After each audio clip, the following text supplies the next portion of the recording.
Hallo, wir freuen uns, dass du dich an der TU Dortmund eingeschrieben hast. In diesem Video zeigen wir, was es für unterstützende Angebote gibt, um optimal ins Studium zu starten.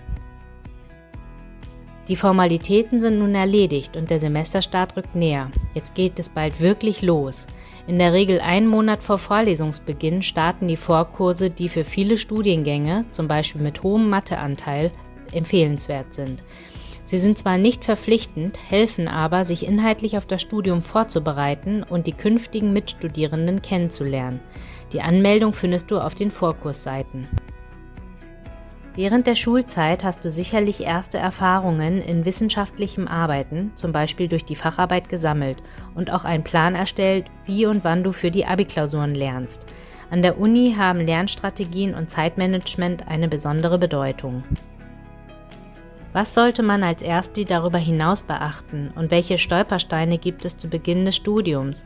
Die Vortragsreihe Von Anfang an richtig nimmt diese Themen in den Fokus und unterstützt bei den ersten Schritten in das Studium. Wahrscheinlich fragst du dich schon die ganze Zeit, wann bekomme ich Informationen zum Stundenplan und wo muss ich am ersten Tag der Vorlesungszeit sein? In der Regel eine Woche vor Vorlesungsbeginn findet die Orientierungsphase statt, auch kurz O-Phase oder O-Woche genannt. Diese wird von den Studierenden aus den höheren Fachsemestern organisiert und gibt viele wichtige Informationen zum Einstieg ins Studium. Du lernst nicht nur deine Mitstudierenden und die Lehrenden kennen, sondern auch den Campus und wichtige Anlaufstellen. Natürlich erfährst du dann auch, wo du deinen Stundenplan erhältst bzw. wie du ihn selbstständig erstellst und dich gegebenenfalls für Lehrveranstaltungen anmeldest.